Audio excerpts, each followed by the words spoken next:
ഇതൊരു ഓങ്കിയോടെ active സബ്വൂഫറാണ്. Model number നോക്കുകയാണെങ്കിൽ ഇതിൻ്റെ SKW770 ആണ് മോഡൽ നമ്പർ വരുന്നത്. SKW770 ഓങ്കിയോ powered subwoofer. അപ്പോൾ എന്താ കുഴപ്പമെന്ന് അത് ഓണാവുന്നില്ല. ഒരു ചെറിയൊരു ബ്ലിങ്കിങ് വല്ലപ്പോഴും വരുന്നു. LED സ്റ്റാൻഡ് ബൈ ഇൻഡിക്കേറ്റർ ഇങ്ങനെ ബ്ലിങ്ക് ചെയ്യും, അത്രേ ഉള്ളൂ കുഴപ്പം. ജസ്റ്റ് ഒന്ന് ചെക്ക് ചെയ്യാം. ഇതിൻ്റെ കൺസംഷൻ വരുന്നത് 137 വാട്ടാണ്. അപ്പോൾ എന്തായാലും ഒരു 100 വാട്ട്സിൻ്റെ സബ്വൂഫർ ആയിരിക്കും. അപ്പോൾ ആദ്യം ഓൺ ചെയ്ത് നോക്കുക. ഓൺ ചെയ്യുക എന്ന് പറഞ്ഞാൽ ജസ്റ്റ് കണക്ട് ചെയ്തിട്ട് നമുക്ക് ഇതിനകത്ത് ഇൻഡിക്കേറ്റ് ചെയ്യാനുള്ളത് ഇതിൻ്റെ ഫ്രണ്ട് സൈഡിലാണ്. ഇവിടെയാണ് ഇൻഡിക്കേറ്റർ ഉള്ളത്. അപ്പോൾ ഇൻഡിക്കേറ്റർ ബ്ലിങ്ക് ചെയ്യുന്നു. ബ്ലൂ കത്തിയിട്ടുണ്ട്. ഇപ്പോൾ ഇടയ്ക്കത് ഓൺ ആവില്ല, ഇടയ്ക്ക് ഓൺ ആവും. ഇങ്ങനെയുള്ള അവസ്ഥയാണ് ഇപ്പോൾ കാണിക്കുന്നത്. നമ്മൾ എന്ത് ചെയ്യുക, ഒന്ന് അയച്ചു നോക്കാം വല്ല ഡ്രൈ ആണോ ഇനി അല്ല ഓപ്പൺ ആണോ. ഇതിപ്പോൾ ഈ ഇൻഡിക്കേറ്റർ ഇവിടെ ബ്ലൂ കാണുന്ന സ്ഥിതിക്ക് നമുക്കിത് ഓൺ ആവുന്നുണ്ടെങ്കിൽ ഇതിനകത്ത് മാരകമായ രോഗാവസ്ഥ അല്ല. അതായത് ചെറിയ എന്തോ ഇവിടെ ഒരു മിസ്റ്റേക്ക് ഉണ്ടാവും, അതാ വല്ലപ്പോഴും ഓൺ ആവുന്നത്. ഡ്രൈ തന്നെ ആയിരിക്കും. അപ്പോൾ ഇങ്ങനെ ഇൻഡിക്കേറ്റർ ഉണ്ട്, ഓൺ ആവുന്നുണ്ട്, പക്ഷേ സൗണ്ട് വരുന്നില്ല എന്നുള്ളതാണ് ആദ്യം നമ്മൾ കാണുന്ന ഒരു അവസ്ഥ എങ്കിൽ അതിന് രണ്ട് കാരണം ഉണ്ടാവും. ഒന്ന് ഇതിൻ്റെ ഔട്ട് പോയതായിരിക്കും, ഔട്ട്പുട്ട് പോയത്, അല്ലെങ്കിൽ വൂഫർ കംപ്ലൈൻ്റ് ആയിരിക്കും. ബോർഡിൻ്റെ മുകളിൽ നോക്കിയാൽ നിങ്ങൾക്ക് ഇവിടെ ആരോ പണിയെടുത്ത പോലെ കാണുന്നുണ്ട്. ഇതാ ഇതൊക്കെ ട്രേസ് ചെയ്ത് ക്ലീൻ ചെയ്തൊക്കെ ചെയ്തിട്ടുണ്ട്. അങ്ങനെ നോക്കിയപ്പോൾ കാണിക്കുന്നുണ്ട്. അപ്പോൾ ഇങ്ങനെ നോക്കിയപ്പോൾ ഇപ്പോൾ ഔട്ട് കാണിക്കുന്നുണ്ട്. വൂഫർ ഒക്കെയാണ് കാണിക്കുന്നത്. അപ്പോൾ വൂഫർ പോയില്ലെങ്കിൽ പിന്നെ ഔട്ട്പുട്ട് പോയി എന്ന് പറയാം. അപ്പോൾ ഔട്ട്പുട്ട് വർക്ക് ചെയ്യാനുള്ള സപ്ലൈ റെഡിയാണ് എന്ന് ഉറപ്പ് വരുത്തണം. നമ്മളിപ്പോൾ ഇതിനകത്തേക്ക് ചെറിയ വോൾട്ടേജ് സെക്ഷൻ ചിലപ്പോൾ വർക്കിംഗ് ആയിരിക്കും. അപ്പോൾ ഇതിൻ്റെ ഔട്ട്പുട്ടിൽ ഉപയോഗിച്ചിരിക്കുന്നത് 5359/1987 ട്രാൻസിസ്റ്റർ പെയറാണ് ഉപയോഗിച്ചിട്ടുള്ളത്. അത്യാവശ്യം നല്ല പവറാണ്. 36 വോൾട്ട് AC ആണ്. അപ്പോൾ അത് DC ആകുമ്പോൾ 40 സംതിങ് വോൾട്ട് വരും. കപ്പാസിറ്റേഴ്സ് 5600 ആണ് കാണിക്കുന്നത്. പിന്നെ സർക്യൂട്ട് ബോർഡ് ഇതാണ് പോൺഗ്യോല്. പിന്നെ ഹീറ്റ് സിങ്ക് വെച്ചത് കണ്ടോ. ഹീറ്റ് ഡിസിപ്പേഷൻ നന്നാക്കിയാൽ നമുക്ക് കൂളിംഗ് ഫാൻ ഏത് ആംപ്ലിഫയറിലും ഒഴിവാക്കാം. ഇതിൻ്റെ സപ്ലൈ കിടക്കുന്നത് ഇതിൻ്റെ ട്രാൻസ്ഫോമർ മറ്റ് കാര്യങ്ങളും ഈ ഏരിയയിലായിട്ട് ഇത് ഇവിടെ സ്ക്രൂസ് കാണാം. ഈ ഭാഗത്തേക്കായിട്ട് ഇവിടെ സ്ക്രൂ ചെയ്ത് വെച്ചിട്ടുണ്ട്. ഇപ്പോൾ സപ്ലൈ വരണത് നോക്കാൻ നമുക്ക് ഇവിടെ തന്നെ നോക്കാൻ പറ്റും. ഓക്കെ, ഇവിടെ പ്ലഗ് ഇൻ ചെയ്തിട്ടുണ്ട്. അപ്പോൾ ഇതിൽ സപ്ലൈ ഉണ്ടോ നോക്കാം.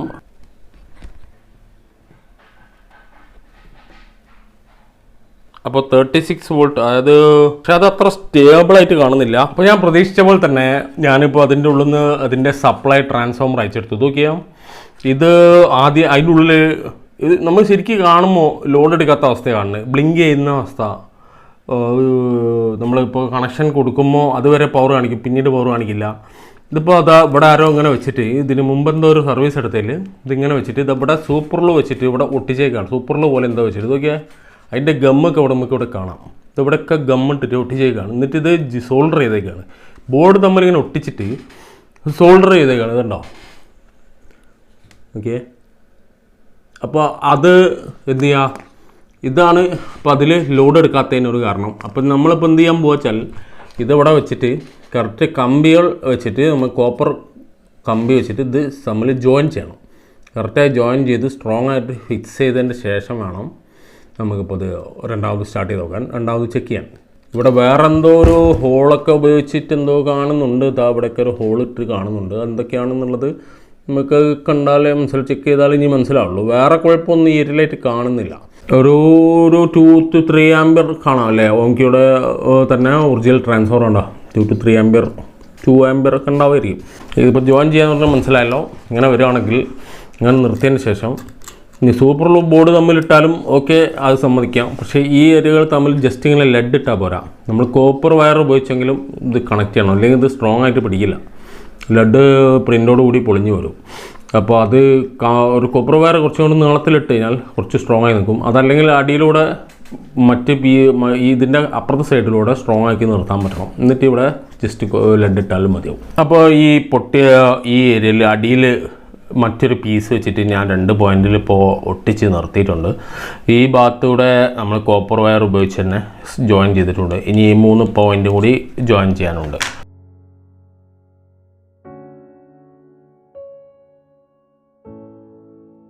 ആദ്യം നമ്മൾ ഇതുപോലെ ഒന്ന് ലെഡ് പിടിച്ചെടുത്തതിന് ശേഷം ജസ്റ്റ് ആ കോപ്പർ വയർ ഉപയോഗിച്ച് ജോയിൻ ചെയ്താൽ മതി. അടിയിൽ സ്ട്രോങ് ആയിട്ട് പിടിച്ച് കഴിഞ്ഞുകൊണ്ട് മുകളിൽ അധികം പണിയില്ല. നമ്മളിനി ഇതുപോലെ ഇപ്പോൾ ഇത് കണ്ടില്ലേ, ഒരു കോപ്പർ വയറാണ് ഞാൻ ഉപയോഗിക്കുന്നത്.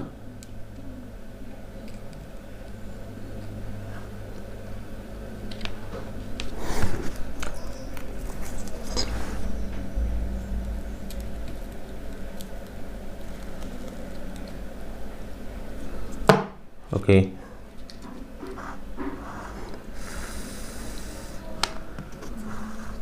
അപ്പോൾ ഒന്ന് ഇതുപോലെ സ്ട്രോങ് ആയി കിട്ടി. ഇനി അതിവിടെ വെച്ച് കട്ട് ചെയ്യാം. ഓക്കെ, നെക്സ്റ്റ്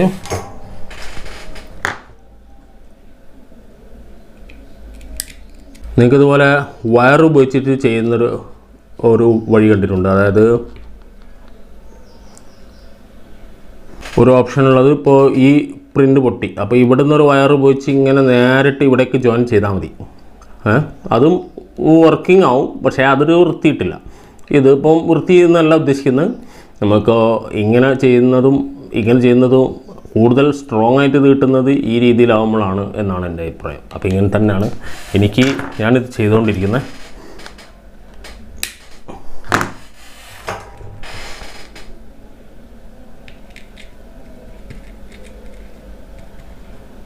ഇതിൻ്റെ അടിഭാഗത്ത് ഞാനിപ്പോൾ പിടുത്തം കൊടുത്തില്ലായിരുന്നെങ്കിൽ നമ്മളിത് ഒരു കോപ്പർ വയർ ഉപയോഗിച്ചിട്ട് നീളത്തിൽ നമ്മൾ ജോയിൻ ചെയ്യണം. ഇല്ലെങ്കിൽ ഈ രണ്ട് സൈഡിലുള്ള പ്രിൻ്റ് പൊളിഞ്ഞ് പോകുമ്പോൾ ഇത് പിന്നെയും വിടും.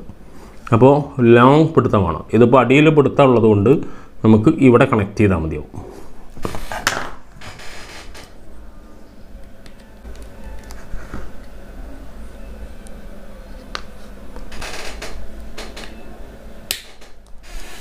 ഓക്കെ, അപ്പോൾ അത് കംപ്ലീറ്റ് കഴിഞ്ഞു. ഇനി നമ്മൾ എന്ത് ചെയ്യുക, ഇത് ഓൺ ചെയ്യുക, ചെക്ക് ചെയ്ത് നോക്കുക. അപ്പോൾ നമ്മളെ വീഡിയോയുടെ താഴത്തെ ഒരു ഹൈപ്പ് എന്ന് പറഞ്ഞൊരു ഓപ്ഷൻ ഉണ്ട്. അപ്പോൾ ഒന്ന് ഹൈപ്പ് ചെയ്തേക്കുക. നമുക്ക് കൂടുതൽ ആളുകളിലേക്ക് യൂട്യൂബ് റെക്കമെൻഡ് ചെയ്യാനുള്ള ഒരു ഓപ്ഷനാണ്. കൂടാതെ ലൈക്കും ചെയ്തേക്കുക. നമുക്ക് ഇതൊന്ന് പ്ലേ ചെയ്ത് നോക്കാം. ഞാനൊരു സാധാരണ ടോണും ഒരു NCS മ്യൂസിക്കും എടുത്തിട്ടുണ്ട്. ഇതിപ്പോൾ എന്താണെന്ന് വെച്ചാൽ ഇത് LFE ഇൻപുട്ടാണ്. LFE മീൻസ് അതായത് ലൈൻ ഇൻപുട്ടാണ് കൊടുക്കുന്നത്. ഇതിനുള്ളിൽ ഫിൽറ്റർ ഇല്ല.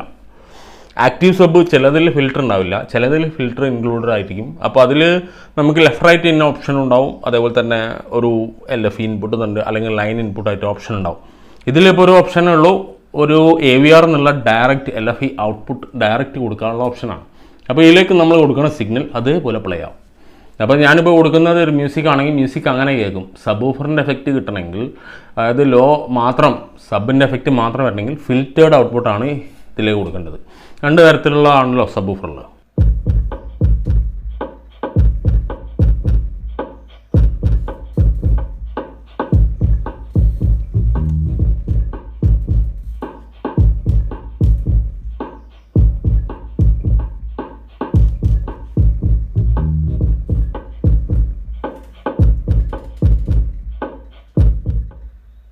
ഓക്കെയാണ്. ഇനി നമുക്ക് ഒരു NCS നോക്കാം. മ്യൂസിക് അങ്ങനെ പാടുന്നുണ്ടല്ലേ, അതാണ് ഞാൻ പറഞ്ഞത്.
ഈ വീഡിയോയിൽ ഇപ്പോൾ ഈ ടിപ്പ് കാണിച്ചത് ഞാനിപ്പോൾ ജസ്റ്റ് യാദൃശ്ചികമായിട്ട് നമ്മൾ അയച്ച് നോക്കിയപ്പോഴാണ് ഇതൊക്കെ ഉണ്ട്. ഈ ഭാഗത്താണ് സപ്ലൈ എന്നുള്ളത് എനിക്ക് പുറത്ത് നോക്കിയപ്പോൾ മനസ്സിലായില്ലായിരുന്നു.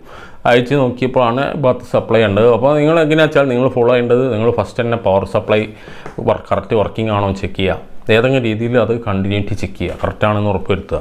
രണ്ടാമത് ഇപ്പോൾ ഓൺ ആവുന്ന ഒരു ഇൻഡിക്കേറ്റർ ഉണ്ട് എന്നുണ്ടെങ്കിൽ അതിൻ്റെ പവർ സപ്ലൈയുടെ ഏകദേശം വർക്കിംഗ് ആണ്, ഫുള്ളായിട്ട് കംപ്ലൈൻ്റ് അല്ല. അതേപോലെ തന്നെ അങ്ങനെയുള്ള അവസ്ഥയിൽ നമുക്ക് സൗണ്ട് ഇല്ല എങ്കിൽ ഈ AC കോഡ് ചെക്ക് ചെയ്ത് എന്താ വെച്ചാൽ ലീക്കേജ് ആണോ എന്ന് ആദ്യം നമ്മൾ AC കോഡിൽ ഒരു നൈസായിട്ട് ഒരു കറണ്ട് പാസ് ചെയ്താൽ തന്നെ ഇവിടെ ഇൻഡിക്കേറ്റർ കത്തും. സപ്ലൈ ഒക്കെ വർക്ക് ചെയ്യുന്നതായിട്ട് കാണിക്കും, പക്ഷേ ലോഡ് കാണിക്കില്ല, ഔട്ട്പുട്ട് വരില്ല. അതേപോലെ തന്നെ ഇപ്പോൾ വൂഫർ വർക്കിംഗ് അല്ലെങ്കിൽ നമുക്ക് സൗണ്ട് ഔട്ട് കിട്ടില്ല, നമുക്ക് ഇൻഡിക്കേറ്റർ കാണിക്കുക, എല്ലാം കാണിക്കും. അപ്പോൾ അതൊക്കെ ആദ്യം ചെക്ക് ചെയ്യണം. എന്നിട്ട് ഫോളോ ചെയ്യേണ്ടതെന്ന് വെച്ചാൽ നമ്മളിപ്പോൾ നേരെ സപ്ലൈ ഔട്ട് വരേണ്ട നോക്കി, അപ്പോൾ സപ്ലൈ ഒരു തരം സ്റ്റേബിൾ അല്ലാത്ത അവസ്ഥ. അങ്ങനെ അയച്ചു നോക്കിയപ്പോഴാണ് സപ്ലൈയിൽ ആ പൊട്ട് കണ്ടത്. അത് മനസ്സിലായല്ലോ. പൊട്ടല്ല ഇനി അവിടെ എന്തെങ്കിലും കത്തി കിടക്കുക, ട്രാൻസ്ഫോമർ പോയി കിടക്കുക, അല്ല ഇതിൽ വേറെ ഏത് സെക്ഷൻ പോയി കിടക്കുക, അങ്ങനെയാണെങ്കിൽ ആ ഭാഗത്തേക്കാണ് നമ്മൾ ലൊക്കേറ്റ് ചെയ്യുക. അത് കൂടുതൽ നമ്മൾ തിരഞ്ഞു പോകുമ്പോൾ അവിടെ എത്തിപ്പെടും. അപ്പോൾ ഇത് ചെയ്യാൻ നിങ്ങൾ സ്വന്തമായിട്ട് ചെയ്യാൻ വേണ്ടിയിട്ടാണ് ഇതൊക്കെ ഇപ്പോൾ ഈ വീഡിയോയിൽ കാണിച്ച്.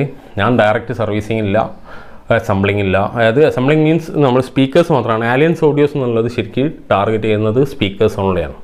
ഇങ്ങനെയുള്ള active speakers and passive speakers. അപ്പോൾ സർവീസിന് വേണ്ടി കൊണ്ടുവരേണ്ട, സ്വന്തമായിട്ട് ചെയ്ത് പഠിക്കുക. നിങ്ങൾക്ക് അങ്ങനെ ഏതെങ്കിലും സംശയമായിട്ട് തോന്നുകയാണെങ്കിൽ ഇതിൻ്റെ അടിയിൽ കമൻറ്റ് ചെയ്താൽ നമുക്ക് അതുമായിട്ട് ബന്ധപ്പെട്ട ഒരു വീഡിയോ ആയിട്ട് ചെയ്തു തരാം. നിങ്ങളത് നോക്കി ചെയ്യാം, സ്വന്തമായിട്ട് ചെയ്യാം. അപ്പോൾ ഇതേപോലെ ആക്റ്റീവ് സബ് വൂഫർ നിങ്ങൾക്ക് തന്നെ ഉണ്ടാക്കിയെടുക്കാനുള്ള ഒരു ഓപ്ഷൻ ഞാൻ പറഞ്ഞുതരാം. ഇതൊരു 10 ഇഞ്ച് ആക്റ്റീവ് സബ് വൂഫർ നമ്മൾ ചെയ്തതാണ്, അതൊന്ന് കണ്ടു നോക്കിയേ.